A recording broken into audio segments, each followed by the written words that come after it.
불자님들, 오늘 이 자리에 함께 해주셔서 감사합니다. 오늘 말씀드릴 주제는 우리 모두가 한 번쯤은 깊은 밤 홀로 생각해 봤을 그 질문입니다. 죽으면 의식은 어디로 가는가? 이 육신이 사라지고 나면 나라는 존재는 어떻게 되는가? 이 질문 앞에서 불자님들께서는 어떤 마음이 드십니까? 두려움이 올라오지 않으십니까? 아니면 막연한 불안감이 가슴을 짓누르지 않으십니까? 지금 이 순간에도 전국의 수많은 법우님들께서 이 문제로 잠 못 이루는 밤을 보내고 계십니다. 병원 침대에 누워 계신 어르신들은 더욱 절박하게 이 질문과 마주하고 계십니다. 자식들은 곁에서 아무 말도 하지 못하고 그저 손만 꼭 잡고 있을 뿐입니다. 그런데 불자님들, 놀라운 사실이 있습니다.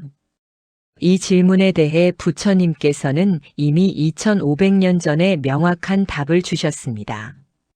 그것도 부처님의 10대 제자 중 한 분이신 사리불 존자의 질문에 대한 답으로 말입니다. 사리불 존자는 부처님의 제자 중에서도 지혜제일로 불리던 분입니다. 그분조차도 이 질문 앞에서는 확신을 갖지 못하고 부처님께 여쭈었습니다. 세존이시여, 사람이 죽으면 의식은 어디로 갑니까? 이 질문에 대한 부처님의 답변은 우리의 상식을 완전히 뒤집는 것이었습니다. 오늘 이 시간 동안 불자님들과 함께 그 놀라운 가르침을 천천히 살펴보려 합니다. 부처님께서는 단순히 사후 세계가 있다 없다의 문제로 답하지 않으셨습니다. 그보다 훨씬 더 깊고 근본적인 진리를 밝혀주셨습니다. 그 가르침 안에는 우리가 지금 이 순간을 어떻게 살아야 하는지에 대한 해답도 함께 들어 있습니다. 죽음 이후의 문제가 곧 지금 이 삶의 문제이기 때문입니다. 불자님들께서는 혹시 이런 경험 있지 않으십니까? 밤에 잠자리에 들면 문득문득 죽음에 대한 생각이 올라옵니다. 내가 죽으면 정말 아무것도 없는 걸까? 아니면 어딘가로 가는 걸까? 지옥이나 극락은 정말 있는 걸까? 이런 생각들이 꼬리를 물고 이어지면서 잠을 이룰 수가 없습니다. 특히 나이가 들수록 이런 생각은 더 자주 찾아옵니다. 주변에서 아는 분들이 하나둘 돌아가시는 것을 보면 더욱 그렇습니다. 어제까지 건강하게 웃으며 이야기하던 분이 갑자기 세상을 떠나십니다. 그러면 우리는 생각합니다. 저분의 의식은 지금 어디에 있을까? 저분은 지금 무엇을 느끼고 계실까? 이런 질문들 앞에서 우리는 너무나 무력합니다. 아무도 명확한 답을 주지 못합니다. 어떤 스님은 극락왕생 하셨을 거라고 하시고 어떤 분은 윤회의 수레바퀴를 돌고 계실 거라고 하십니다. 또 어떤 분은 업에 따라 육도윤회 중 어디론가 가셨을 거라고 하십니다. 이 모든 말씀들이 틀린 것은 아니지만 우리의 궁금증을 완전히 해소해 주지는 못합니다. 왜냐하면 우리가 정말 알고 싶은 것은 교리적 설명이 아니라 실제적 진실이기 때문입니다. 내가 죽으면 나는 정말 어떻게 되는가? 이 물음에 대해 부처님께서는 사리불 존자에게 4가지 핵심적인 가르침을 주셨습니다. 이 4가지 가르침은 죽음과 의식에 대한 우리의 모든 의문을 풀어주는 열쇠입니다. 첫 번째 가르침은 의식의 본질에 관한 것입니다. 두 번째는 죽음의 순간에 일어나는 일에 대한 것입니다. 세 번째는 사후 의식의 흐름에 대한 것입니다. 그리고 4번째는 우리가 지금 무엇을 해야 하는지에 대한 것입니다. 이 4가지 가르침을 하나하나 깊이 있게 살펴보면서 불자님들께서 오랫동안 품어오셨던 의문들을 함께 풀어가시길 바랍니다. 그리고 이 가르침을 통해 죽음에 대한 두려움에서 벗어나 지금 이 순간을 더욱 깨어서 살아가실 수 있기를 간절히 기원합니다. 부처님의 가르침은 언제나 우리를 자유롭게 합니다. 무지에서 벗어나 지혜로 나아가게 합니다. 두려움에서 벗어나 평안으로 나아가게 합니다. 오늘 이 시간이 불자님들께 그러한 전환의 계기가 되기를 바랍니다. 자, 그럼 이제 첫 번째 가르침부터 천천히 살펴보도록 하겠습니다. 부처님께서 사리불 존자에게 들려주신 그 놀라운 진리의 세계로 함께 들어가 보시겠습니다. 마음을 고요히 하시고 부처님의 음성에 귀 기울여 주십시오. 첫 번째로 말씀드릴 것은 의식이란 무엇인가 하는 문제입니다. 불자님들께서는 의식을 어떻게 이해하고 계십니까? 많은 분들이 의식을 영혼과 같은 것으로 생각하십니다. 몸속에 들어있다가 죽으면 빠져나가는 어떤 실체로 여기십니다. 그래서 죽으면 의식이 어디로 가는지 궁금해 하시는 것입니다. 하지만 부처님께서는 사리불 존자에게 전혀 다른 관점을 제시하셨습니다. 자바함경에 이런 말씀이 기록되어 있습니다. 식은 인연으로 생기는 것이지 스스로 생기는 것이 아니다. 이 말씀의 의미가 무엇이겠습니까? 의식이란 고정된 실체가 아니라 조건에 따라 일어나는 현상이라는 뜻입니다. 마치 불꽃과 같습니다. 불꽃은 나무와 산소와 열이라는 조건이 만났을 때 일어나는 현상입니다. 나무 속에 불꽃이 들어있다가 나오는 것이 아닙니다. 조건이 갖춰지면 불꽃이라는 현상이 일어나는 것입니다. 의식도 마찬가지입니다. 눈과 색깔이 만나면 안식이 일어납니다. 귀와 소리가 만나면 이식이 일어납니다. 코와 냄새가 만나면 비식이 일어납니다. 혀와 맛이 만나면 설식이 일어납니다. 몸과 촉감이 만나면 신식이 일어납니다. 마음과 법이 만나면 의식이 일어납니다. 이것이 부처님께서 말씀하신 육식의 가르침입니다. 그렇다면 불자님들께서 궁금해하시는 것이 있을 것입니다.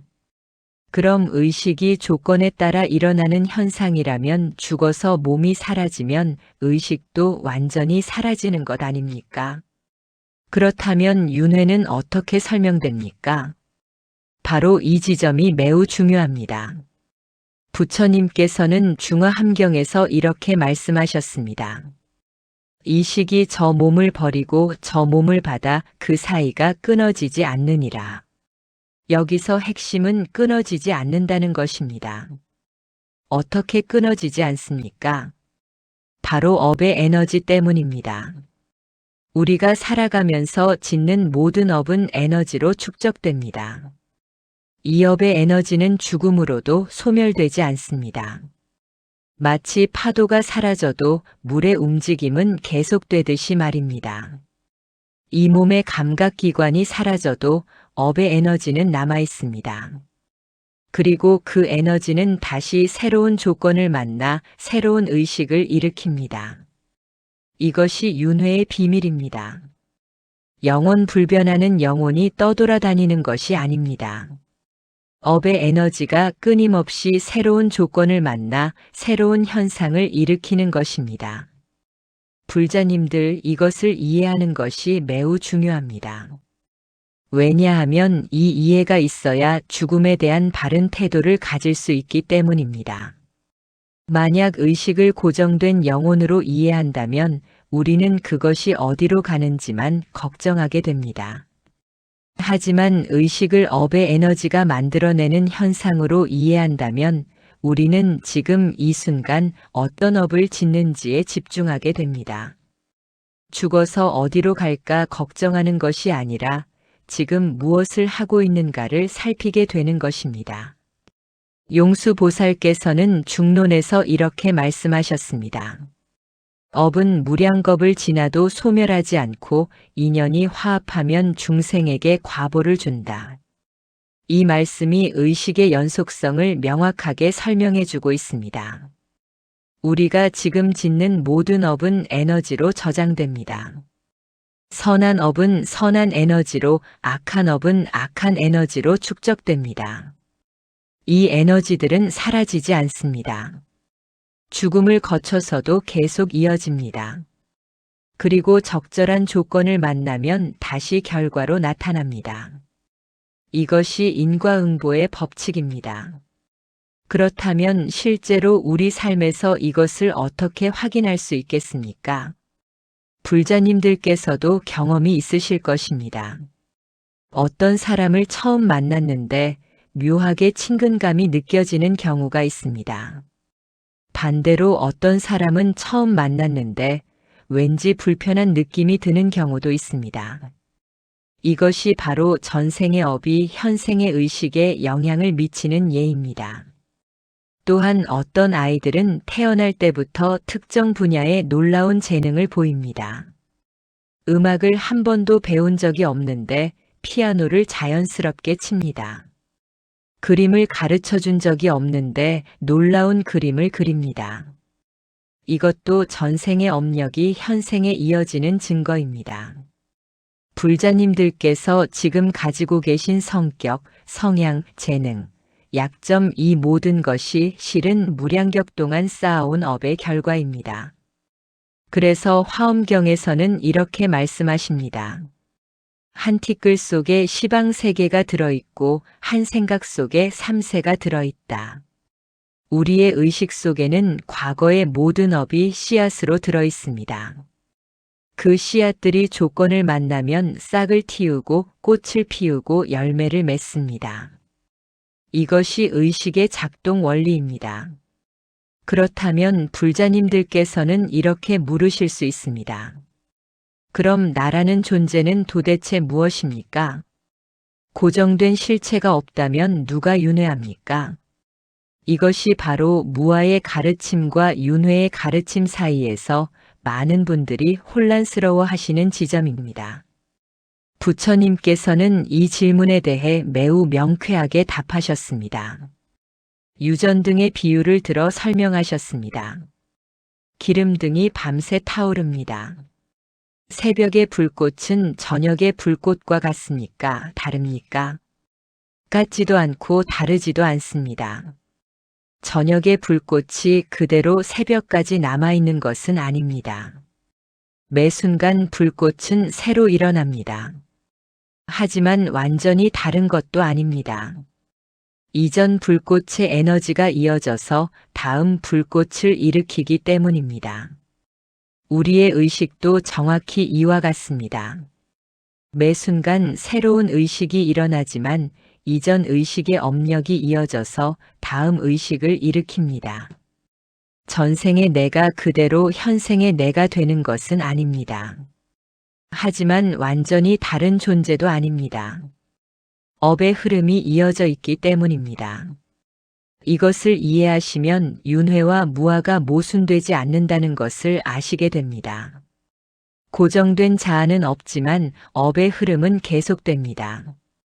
불변하는 영혼은 없지만 인과의 연결은 끊어지지 않습니다. 이제 불자님들께서 실천하실 수 있는 방법을 말씀드리겠습니다. 매일 아침 눈을 뜨시면 이렇게 관찰해 보십시오. 지금 일어나는 이 의식은 어디서 왔는가? 어젯밤 잠들었던 의식과 같은가, 다른가? 이렇게 관찰하다 보면 의식이 매 순간 새로 일어나는 현상임을 체감하시게 됩니다. 그리고 하루 동안 일어나는 의식의 흐름을 관찰하십시오. 화가 일어날 때, 기쁨이 일어날 때, 슬픔이 일어날 때 각각의 의식이 어떤 조건으로 일어났는지 살펴보십시오. 누군가의 말 한마디가 조건이 되어 화의 의식이 일어납니다. 좋은 소식이 조건이 되어 기쁨의 의식이 일어납니다. 이렇게 관찰하면 의식이 실체가 아니라 조건에 따른 현상임을 깊이 이해하시게 됩니다. 그리고 자기 전에는 오늘 하루 어떤 업을 지었는지 돌아보십시오. 선한 생각, 선한 말, 선한 행동을 했습니까? 아니면 악한 생각, 악한 말, 악한 행동을 했습니까? 이렇게 매일 점검하면 업의 씨앗을 의식적으로 관리할 수 있습니다. 죽어서 어디로 갈지 걱정하는 대신 지금 무엇을 심고 있는지 살피는 것입니다. 이것이 바로 부처님께서 가르쳐 주신 의식에 대한 첫 번째 핵심입니다. 의식은 고정된 실체가 아니라 업의 에너지가 조건을 만나 일으키는 현상입니다. 이 이해가 확고해지면 죽음에 대한 두려움이 크게 줄어듭니다. 죽음은 끝이 아니라 변화일 뿐이기 때문입니다. 두 번째로 말씀드릴 것은 죽음의 순간에 실제로 무슨 일이 일어나는가 하는 문제입니다. 많은 불자님들께서 가장 궁금해하시는 부분이 바로 이것입니다. 숨이 멎는 그 순간 의식은 어떻게 됩니까? 고통스럽습니까? 평화롭습니까? 어둠 속으로 빠져듭니까? 빛을 보게 됩니까? 부처님께서는 이 순간에 대해 매우 구체적으로 설명해 주셨습니다. 대반열 반경에 이런 기록이 있습니다. 임종시에는 여러 가지 경계가 나타나는데 이것은 모두 업력이 드러나는 것이다. 죽음의 순간에는 평생 지어온 업들이 주마등처럼 스쳐 지나갑니다. 선한 업을 많이 지은 사람에게는 아름답고 밝은 경계가 나타납니다. 꽃밭이 보이기도 하고 부처님과 보살님이 보이기도 합니다. 편안하고 고요한 음악이 들리기도 합니다. 향기로운 냄새가 나기도 합니다. 이런 경계가 나타나면 그 사람의 의식은 자연스럽게 좋은 곳으로 이끌립니다. 반대로 악한 업을 많이 지은 사람에게는 어둡고 무서운 경계가 나타납니다. 불구덩이가 보이기도 하고 무서운 형상들이 보이기도 합니다. 비명소리가 들리기도 합니다. 역한 냄새가 나기도 합니다. 이런 경계가 나타나면 그 사람의 의식은 두려움에 휩싸이게 됩니다. 그런데 여기서 매우 중요한 점이 있습니다. 죽음의 순간에 나타나는 이 모든 경계는 실제가 아니라 자신의 업이 만들어낸 환영입니다. 중유경에서 부처님께서는 이렇게 말씀하셨습니다. 중음신이 보는 모든 것은 자신의 마음이 만들어낸 것이니 두려워하지 말라. 중음신이란 죽음과 다음 생 사이의 중간 상태에 있는 의식을 말합니다. 흔히 중음이라고 부르는 이 기간은 보통 49일 동안 지속됩니다. 이 기간 동안 의식은 업력에 따라 다양한 경계를 경험합니다. 하지만 그 모든 경계는 마음이 만들어낸 것입니다. 마치 꿈과 같습니다. 꿈속에서 우리는 온갖 것을 경험합니다. 하늘을 날기도 하고 괴물에게 쫓기기도 합니다. 하지만 깨어나면 그 모든 것이 마음이 만들어낸 것임을 압니다. 죽음 이후의 경계도 정확히 이와 같습니다. 그렇다면 불자님들께서는 이렇게 물으실 것입니다. 그럼 그 순간에 우리는 어떻게 해야 합니까? 어떻게 하면 좋은 경계를 만날 수 있습니까? 나쁜 경계가 나타나면 어떻게 대처해야 합니까? 티베트 불교의 사자의 서에는 이에 대한 구체적인 가르침이 담겨 있습니다. 죽음의 순간 가장 중요한 것은 마음 챙김입니다. 공포에 빠지지 않고 깨어있는 것입니다. 나타나는 모든 경계가 마음이 만들어낸 것임을 기억하는 것입니다. 만약 무서운 경계가 나타나더라도 그것이 실체가 아님을 알고 두려워하지 않으면 그 경계는 사라집니다. 반대로 아름다운 경계가 나타나더라도 거기 집착하지 않고 그것도 환영임을 알면 더 높은 경지로 나아갈 수 있습니다. 그래서 평소에 마음 챙김 수행을 하는 것이 매우 중요합니다. 선정 수행을 통해 마음을 고요히 하는 연습을 하는 것입니다. 관찰 수행을 통해 일어나는 모든 현상이 무상하고 무아임을 체득하는 것입니다. 이런 수행이 몸에 배어 있으면 죽음의 순간에도 그 힘이 발휘됩니다. 실제로 수행이 깊은 스님들의 입적 장면을 보면 이것을 확인할 수 있습니다. 고려시대의 나홍 선사께서는 입적하시기 전에 이런 개송을 남기셨습니다. 70년 내 나홍화상이 거짓말로 천하 사람 많이 속였네. 이제 죽는다는 말도 거짓이라 어디로 가는지 말해보라. 이 개송에서 우리는 무엇을 봅니까? 죽음 앞에서도 전혀 흔들림이 없는 마음을 봅니다. 삶도 환영이요 죽음도 환영임을 꿰뚫어 본 지혜를 봅니다. 가는 곳도 없고 오는 곳도 없는 본래의 자리를 봅니다. 이것이 바로 수행의 힘입니다. 또한 조선시대의 서산대사께서는 입적계에서 이렇게 말씀하셨습니다. 80년 전 나를 생각하니 80년 후 나는 아니로다. 전후를 합해 한 꿈이니 꿈속에서 다시 꿈을 꾸누나. 이 말씀에서 우리는 생사가 모두 한바탕 꿈임을 압니다. 태어남도 꿈이요 죽음도 꿈입니다.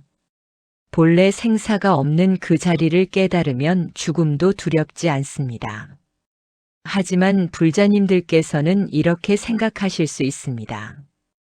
저는 그런 경지의 수행자가 아닌데 어떻게 합니까? 평범한 사람도 죽음의 순간을 잘 맞이할 수 있는 방법이 있습니까? 물론 있습니다. 가장 쉽고 확실한 방법은 염불입니다. 관무량 수경에서 부처님께서는 이렇게 말씀하셨습니다. 임종시의 지극한 마음으로 나무 아미타불을 10번만 부르면 극락에 태어난다.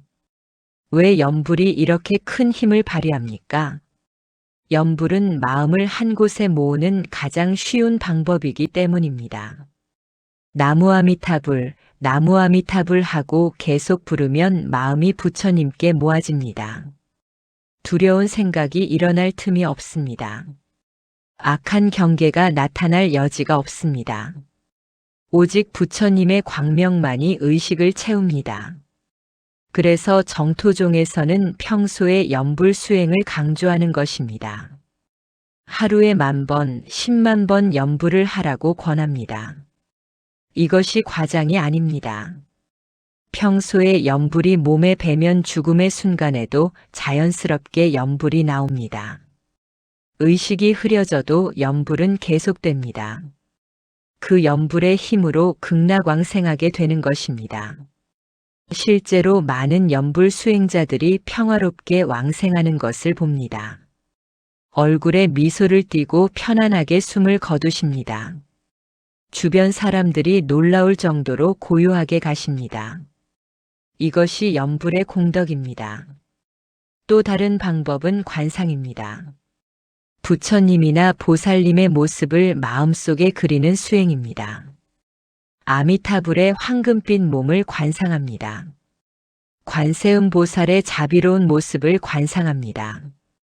이렇게 평소에 관상 수행을 하면 죽음의 순간에 그 모습이 나타납니다. 자신의 업이 만들어내는 무서운 경계 대신 부처님과 보살님의 모습이 나타나는 것입니다. 그러면 의식은 자연스럽게 그쪽으로 이끌립니다. 두려움 없이 평화롭게 다음 생으로 넘어갈 수 있습니다.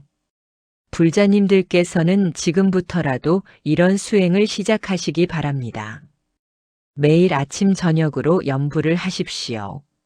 나무 아미타불, 나무 관세음 보살하고 적어도 100번씩은 부르십시오. 처음에는 입으로만 부르게 되지만 계속하다 보면 마음으로 부르게 됩니다. 마음으로 부르다 보면 마음이 부처님과 하나가 됩니다. 이것이 염불삼매입니다. 그리고 잠자리에 들기 전에 부처님의 모습을 관상하십시오. 눈을 감고 황금빛 부처님이 빛을 발하며 서 계신 모습을 마음속에 그리십시오. 그 빛이 자신을 감싸는 것을 느끼십시오. 그 빛 속에서 평화와 안정을 느끼십시오. 이렇게 하다가 잠들면 좋은 꿈을 꾸게 됩니다. 악몽을 꾸지 않게 됩니다.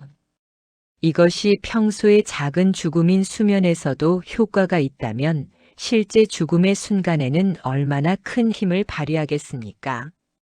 또한 주변에 임종을 앞둔 분이 계시면 그분을 도울 수 있는 방법도 있습니다. 임종자 곁에서 염불을 해드리는 것입니다. 지장경에서는 임종 시에 주변 사람들이 염불하고 경전을 읽어주면 큰 도움이 된다고 말씀하십니다. 임종자의 의식이 혼미해져도 소리는 들립니다. 그때 들려오는 염불 소리가 의식을 인도합니다. 마치 어둠 속에서 등불이 길을 밝혀주듯이 염불이 의식의 길을 밝혀주는 것입니다. 그래서 49제를 지내는 것도 같은 이치입니다. 돌아가신 분의 중음 기간 동안 제를 올리고 경을 읽고 염불을 하면 그분의 의식이 그 공덕을 받습니다. 좋은 곳으로 가는데 도움이 됩니다. 이것은 미신이 아니라 의식의 작동 원리에 기반한 과학적 방법입니다. 불자님들께서 이 두 번째 가르침을 통해 얻으셔야 할 핵심은 이것입니다. 죽음의 순간은 두려워할 것이 아니라 준비할 것입니다. 평소에 선한 업을 쌓고 수행을 하면 죽음의 순간도 평화로울 수 있습니다. 죽음은 끝이 아니라 다음 생으로 가는 문입니다. 그 문을 어떻게 통과하느냐는 지금 우리가 어떻게 사느냐에 달려 있습니다. 세 번째로 말씀드릴 것은 죽음 이후 의식이 어떻게 흘러가느냐 하는 문제입니다. 많은 불자님들께서 윤회에 대해서는 들어보셨지만 구체적으로 어떤 과정을 거치는지는 잘 모르십니다. 그저 막연하게 다시 태어난다고만 알고 계십니다. 하지만 부처님께서는 이 과정을 매우 상세하게 설명해 주셨습니다. 입태경에 이런 말씀이 있습니다. 중음신은 업력에 따라 마땅히 태어날 곳을 찾아간다. 죽음의 순간이 지나고 중음의 상태에 들어가면 의식은 새로운 몸을 찾기 시작합니다. 이때 의식은 자신의 업력에 맞는 부모를 찾습니다. 선한 업이 많으면 좋은 가정의 부모를 만나게 됩니다. 악한 업이 많으면 그에 맞는 환경에 태어나게 됩니다. 이것은 의식적으로 선택하는 것이 아닙니다. 마치 자석이 쇠를 끌어당기듯이 업력이 자동으로 작동하는 것입니다. 비유하자면 이렇습니다. 물이 높은 곳에서 낮은 곳으로 흐르듯이 의식도 업력의 흐름을 따라 움직입니다. 억지로 막을 수도 없고 임의로 바꿀 수도 없습니다. 오직 업력의 법칙에 따라 자연스럽게 흘러갑니다. 그래서 법구경에서는 이렇게 말씀하십니다. 업은 중생을 따르기를 그림자가 형체를 따르는 것과 같다. 우리가 평생 지은 업은 그림자처럼 우리를 따라다닙니다. 죽음으로도 떨어져 나가지 않습니다. 다음 생으로 그대로 이어집니다. 그렇다면 중음의 기간은 얼마나 됩니까? 일반적으로 49일이라고 합니다. 7일마다 한 번씩 심판을 받는다고 전해집니다. 하지만 이것은 상징적 의미가 큽니다. 실제로는 사람마다 다릅니다. 업력이 강한 사람은 즉시 다음 생으로 넘어갑니다. 죽자마자 바로 다시 태어나는 경우도 있습니다. 반대로 업력이 복잡하게 얽혀있는 사람은 오래 중음 상태에 머물 수도 있습니다. 티베트 불교에서는 중음을 6단계로 나눕니다. 첫 번째는 죽는 순간의 중음입니다. 숨이 멎고 의식이 몸에서 분리되는 과정입니다. 이때 본래의 청정한 빛을 보게 되는데 그것을 알아차리면 해탈할 수 있습니다. 하지만 대부분의 사람은 그 순간을 놓칩니다.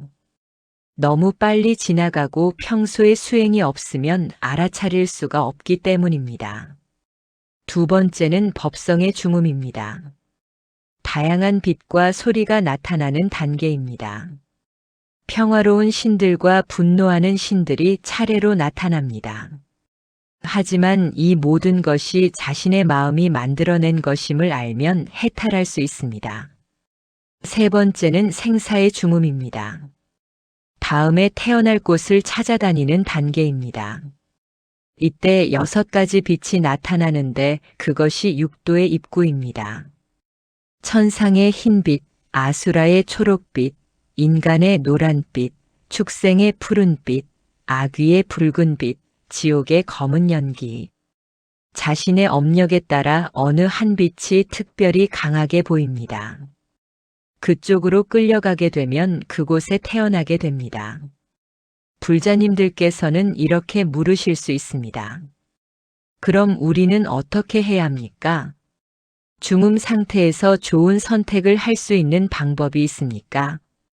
있습니다. 가장 중요한 것은 역시 평소의 수행입니다. 관법 수행을 통해 일어나는 모든 현상이 마음의 작용임을 체득해야 합니다. 그러면 중음 상태에서 나타나는 모든 경계도 마음이 만들어낸 것임을 알아차릴 수 있습니다. 알아차리는 순간 그 환영에서 벗어날 수 있습니다. 또한 발언이 중요합니다. 평소에 극락왕생을 발언하고 염불 수행을 하면 중음 상태에서도 그 힘이 작동합니다. 아미타불의 서원력과 자신의 염불 공덕이 합해져서 극락으로 인도되는 것입니다. 무량수경에서 부처님께서는 이렇게 말씀하셨습니다. 나의 이름을 듣고 지극한 마음으로 극락왕생을 원하면 반드시 그곳에 태어나리라. 이것이 아미타불의 본원입니다. 중생을 구제하겠다는 서원의 힘입니다. 우리의 작은 염불 공덕과 부처님의 큰 서원력이 만나면 중음의 어려움을 쉽게 넘어설 수 있습니다. 또한 보살도를 실천하는 것도 중요합니다. 평소에 중생을 이롭게 하는 마음을 가지고 살면 그 업력이 중음 상태에서도 작동합니다. 이기적인 마음으로 악도에 끌려가는 대신 자비심의 힘으로 좋은 곳에 태어나게 됩니다. 화엄경의 보현행원품에서는 10대원을 말씀하십니다. 그 중 하나가 상수불퇴전원입니다. 어떤 상황에서도 보리심을 잃지 않겠다는 서원입니다. 이 서원을 세우고 실천하면 중음 상태에서도 보리심이 사라지지 않습니다. 보리심의 힘으로 다시 인간으로 태어나 수행을 계속할 수 있습니다. 그렇다면 이미 돌아가신 분들은 어떻게 됩니까? 우리가 도와드릴 방법은 없습니까? 있습니다. 바로 천도제와 회양입니다. 지장보살본원경에서 부처님께서는 이렇게 말씀하셨습니다. 살아있는 자식이 돌아가신 부모를 위해 선업을 지으면 7분의 공덕 중 1분은 돌아가신 분이 받고 6분은 자식이 받는다. 이 말씀의 의미가 무엇입니까? 우리가 돌아가신 분을 위해 염불하고 경을 읽고 보시하면 그 공덕이 그분에게 전달된다는 것입니다. 어떻게 전달됩니까? 의식은 에너지이기 때문입니다. 우리가 지극한 마음으로 그분을 생각하며 선업을 지으면 그 에너지가 그분의 의식에 전달됩니다. 마치 휴대폰 전파가 멀리 떨어진 곳까지 닿듯이 말입니다. 그분의 중음 상태에서 그 에너지를 받으면 힘을 얻습니다. 악도로 끌려가는 것을 막고 선도로 나아갈 수 있습니다. 실제로 많은 사례가 있습니다. 돌아가신 분이 꿈에 나타나 어려움을 호소하면 자식들이 절에서 제를 올립니다. 그러면 다음에는 편안한 모습으로 나타나 감사하다고 합니다. 이것이 단순한 미신이 아니라 의식 에너지의 전달 원리입니다. 불자님들께서도 돌아가신 조상님들을 위해 할 수 있는 일이 많습니다. 기일에 제를 올리는 것은 물론이고 평소에도 염불하고 독경하며 공덕을 회양하십시오. 절에 가서 영가를 위한 공양을 올리십시오. 가난한 이웃을 돕고 그 공덕을 돌아가신 분에게 회양하십시오. 이렇게 하면 돌아가신 분들이 좋은 곳에 태어나시는데 큰 도움이 됩니다. 그리고 이것은 우리 자신에게도 좋은 업을 쌓는 일입니다. 효도하는 마음으로 조상을 위해 선업을 지으면 그 공덕의 대부분은 우리가 받습니다. 일석이조의 수행입니다. 또한 불자님들께서 명심하실 것이 있습니다. 중음 상태에서 가장 중요한 것은 집착을 놓는 것입니다. 이 세상에 대한 미련, 사랑하는 사람에 대한 집착, 재산에 대한 욕심 이런 것들이 중음 상태를 길게 만들고 고통스럽게 만듭니다. 그래서 평소에 무상을 관하고 집착을 내려놓는 수행이 필요합니다. 매일 이렇게 관하십시오. 내가 가진 모든 것은 결국 놓고 가야 한다. 이 몸도, 이 재산도, 이 명예도, 심지어 사랑하는 가족도 함께 갈 수 없다. 혼자 왔다가 혼자 가는 것이 인생이다. 이렇게 관하면 집착이 줄어듭니다. 집착이 줄면 죽음의 순간도 편안해집니다. 놓을 것이 없으니 두려울 것도 없습니다. 자유롭게 다음 생으로 넘어갈 수 있습니다. 이것이 부처님께서 가르쳐 주신 중음과 윤회에 대한 세 번째 핵심입니다. 죽음 이후에도 의식은 계속 흐르며 업력에 따라 다음 생을 받는다. 하지만 우리는 수행을 통해 그 흐름을 좋은 방향으로 이끌 수 있다.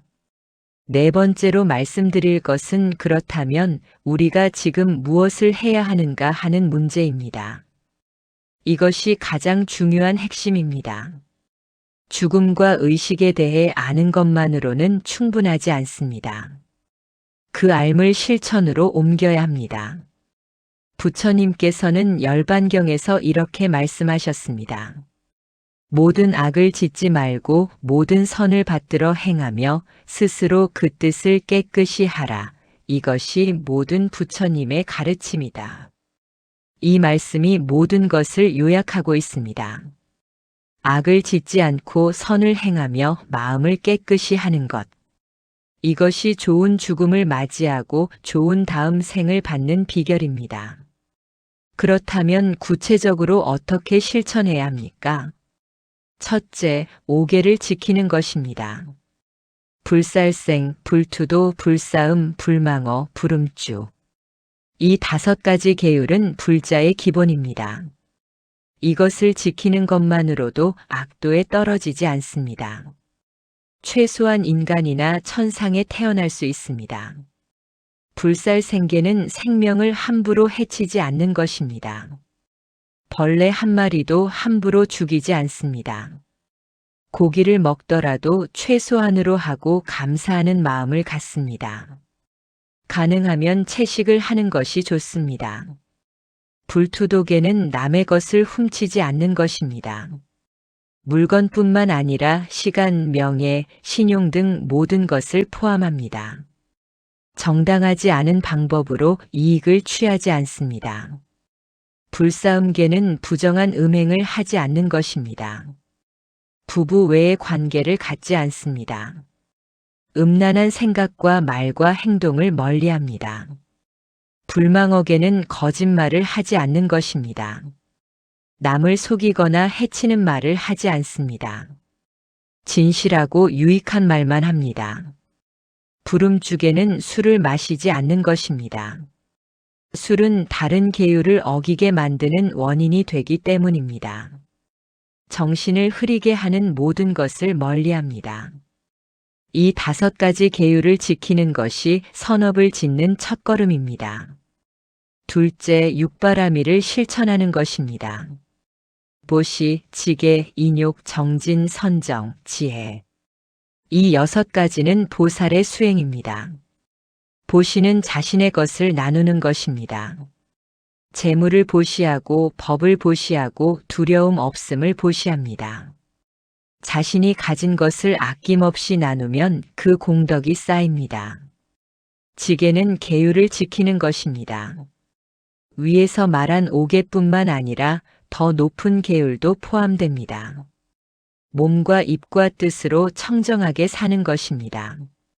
인욕은 참고 견디는 것입니다. 남이 해를 끼쳐도 화내지 않습니다. 어려운 상황에서도 평정심을 유지합니다. 정진은 게으름 없이 수행하는 것입니다. 매일 꾸준히 염불하고 참선하고 독경합니다. 한 번 시작한 수행을 끝까지 해냅니다. 선정은 마음을 고요히 하는 것입니다. 참선을 통해 삼매에 듭니다. 흔들리지 않는 마음을 개발합니다. 지혜는 모든 것을 바르게 보는 것입니다.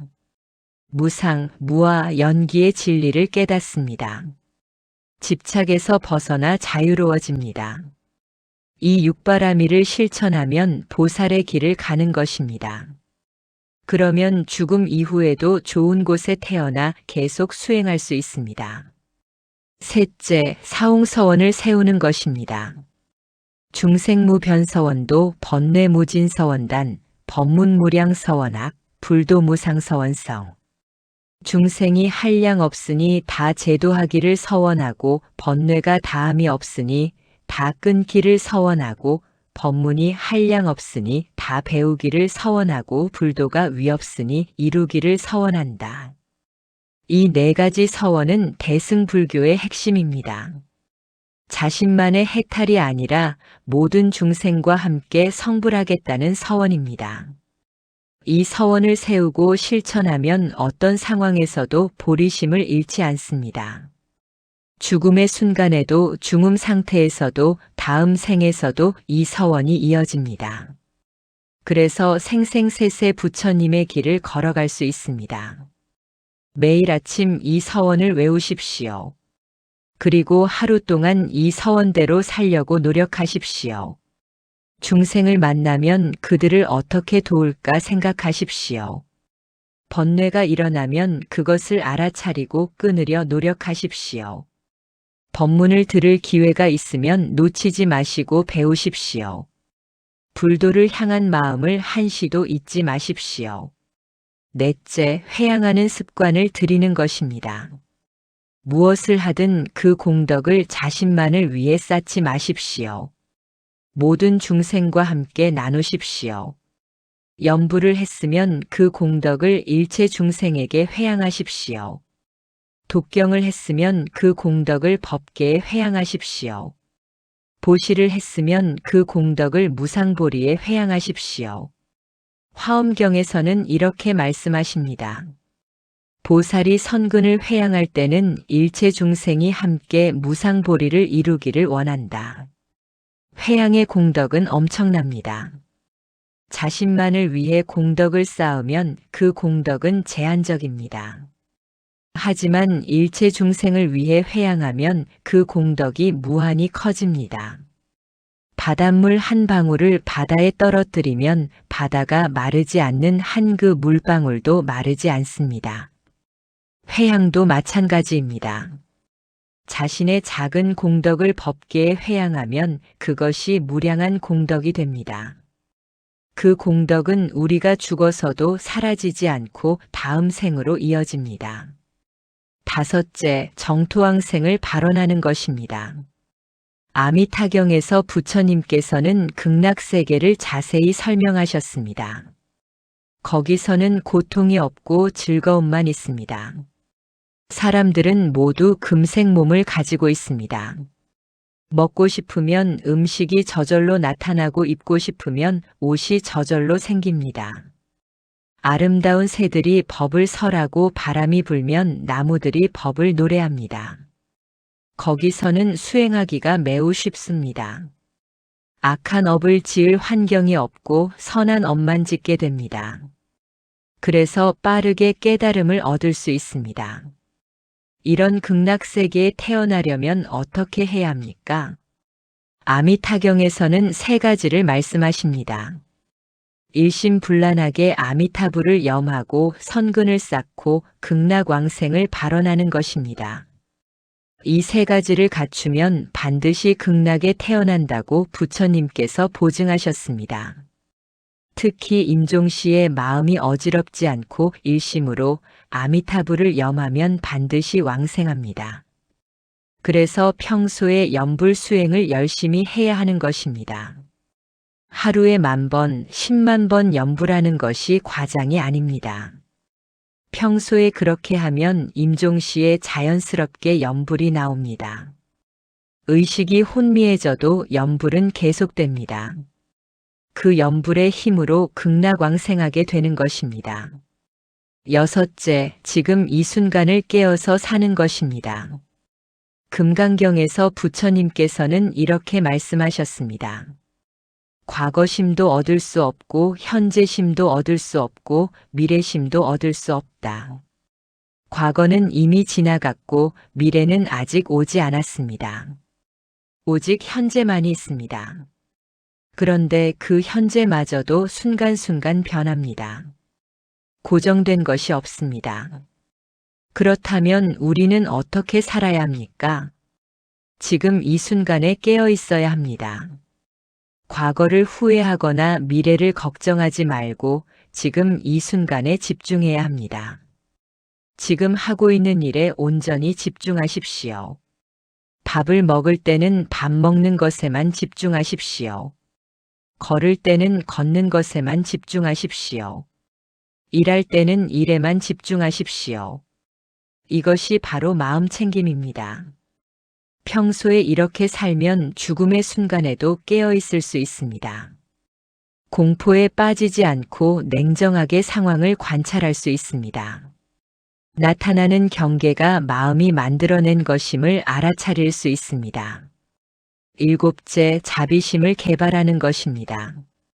법화경에서 부처님께서는 이렇게 말씀하셨습니다. 열애는 대자 대비하여 일체 중생을 자식처럼 여긴다. 부처님의 마음은 자비입니다. 모든 중생을 자식처럼 사랑하고 아끼는 마음입니다. 우리도 이런 마음을 가져야 합니다. 미운 사람도 불쌍히 여기십시오. 그 사람도 무명에 가려져 고통받고 있는 중생입니다. 해를 끼치는 사람도 용서하십시오.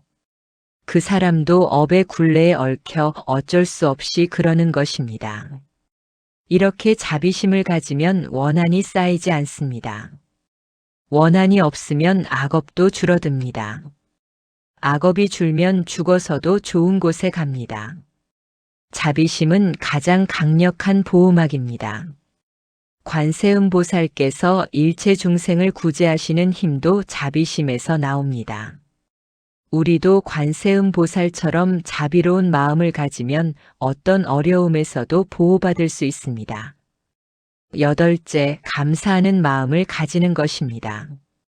부모님의 은혜, 스승님의 은혜, 부처님의 은혜, 중생의 은혜, 국가의 은혜. 이 사은을 항상 생각하고 감사하십시오. 지금 내가 숨 쉬고 밥 먹고 살 수 있는 것이 다 은혜 덕분입니다. 감사하는 마음은 교만을 없애고 겸손하게 만듭니다. 겸손한 사람은 배우려 하고 성장합니다. 교만한 사람은 배우지 않고 퇴보합니다. 매일 저녁 잠자리에 들기 전에 오늘 받은 은혜를 떠올려 보십시오. 그리고 감사하는 마음으로 하루를 마무리하십시오. 이렇게 하면 마음이 편안해지고 좋은 꿈을 꿉니다. 아홉째, 참회하는 습관을 들이는 것입니다. 관정경에서는 이렇게 말씀하십니다. 참회하면 죄가 소멸되고 참회하지 않으면 죄가 더욱 자란다. 우리는 날마다 실수하고 잘못을 저지릅니다. 그것을 인정하고 뉘우치고 다시는 안 하겠다고 다짐해야 합니다. 이것이 참회입니다. 매일 저녁 오늘 지은 잘못을 돌아보십시오. 누구에게 상처를 주었습니까? 어떤 잘못된 말을 했습니까? 어떤 악한 생각을 했습니까? 이것들을 하나하나 떠올리며 참회하십시오. 부처님 앞에서 절을 하며 참회하십시오. 진심으로 참회하면 업장이 소멸됩니다. 쌓였던 악업이 줄어듭니다. 이것이 곧 죽음 이후를 준비하는 것입니다. 열째, 수행 공동체에 참여하는 것입니다. 혼자 수행하는 것은 어렵습니다. 게을러지기 쉽고 방향을 잃기 쉽습니다. 하지만 법우들과 함께하면 서로 격려하고 도울 수 있습니다. 절에 다니십시오. 법회에 참석하십시오. 스님의 법문을 들으십시오. 불교 공부 모임에 나가십시오. 같은 길을 가는 도반들을 만나십시오. 함께 염불하고 참선하고 경전을 공부하십시오. 승가라는 공동체는 부처님께서 만들어주신 귀한 선물입니다. 혼자서는 갈 수 없는 길을 함께 갈 수 있게 해줍니다. 서로 의지하고 격려하며 함께 불도를 걸어가십시오. 불자님들, 이 10가지가 우리가 지금 당장 실천할 수 있는 것들입니다. 어렵지 않습니다. 조금만 마음먹으면 누구나 할 수 있습니다. 하지만 이것을 꾸준히 실천하는 것이 중요합니다. 하루 이틀 하고 그치면 소용없습니다. 매일매일 계속해야 합니다. 그러면 어느새 습관이 됩니다. 습관이 되면 자연스럽게 됩니다. 자연스럽게 되면 몸에 배입니다. 몸에 배면 죽음의 순간에도 자동으로 작동합니다. 이것이 수행의 힘입니다. 육조 해능 대사께서는 단경에서 이렇게 말씀하셨습니다.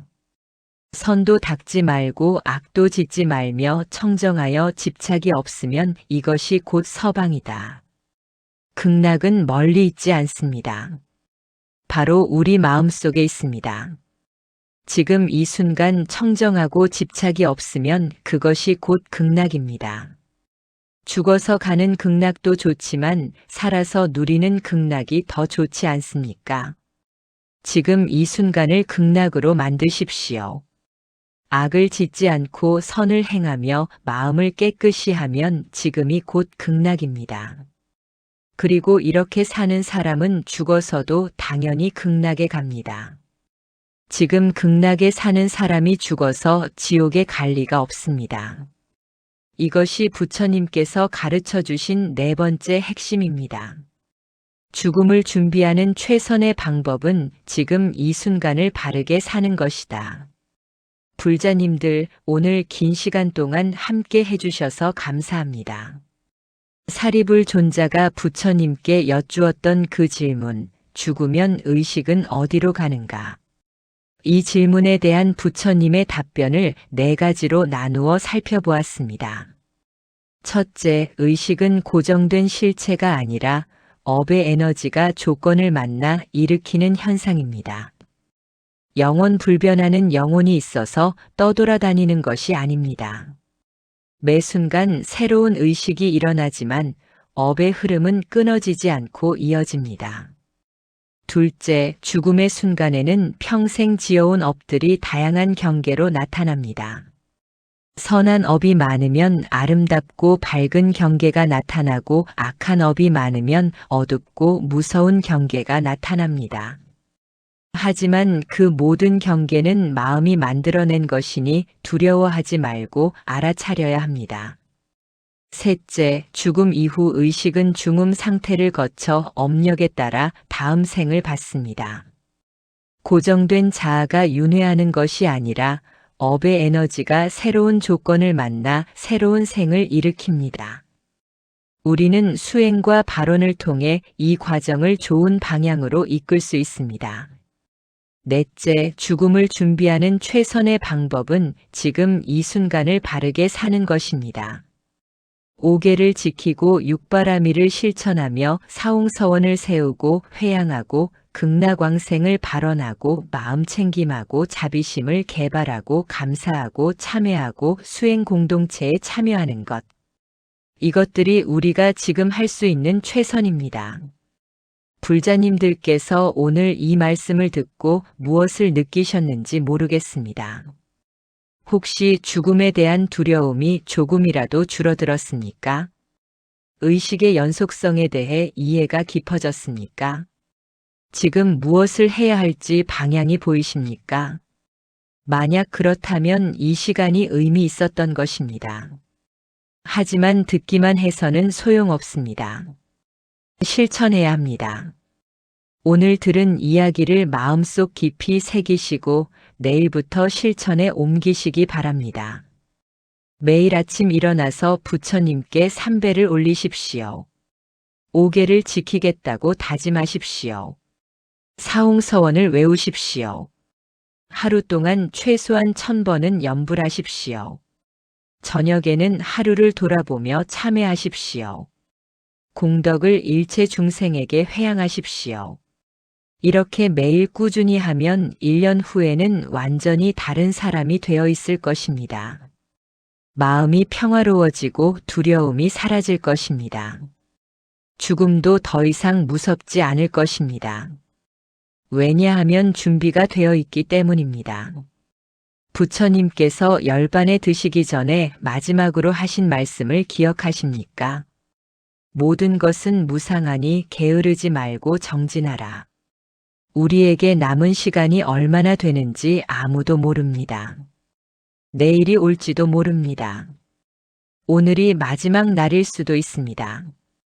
그러니 오늘을 최선을 다해 사십시오. 매 순간을 깨어서 사십시오. 악을 짓지 말고 선을 행하십시오. 이것이 부처님의 가르침이고 이것이 우리가 갈 길입니다. 오늘 이 자리에 함께 해주신 모든 불자님들께 깊이 감사드립니다. 여러분들의 정진이 무르익어 모두 무상보리를 이루시기를 간절히 기원합니다. 오늘 이 법회의 공덕을 일체 중생에게 회양합니다.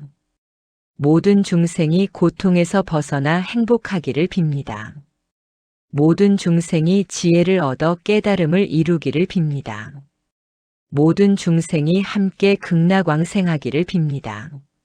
나무아미타불 관세음보살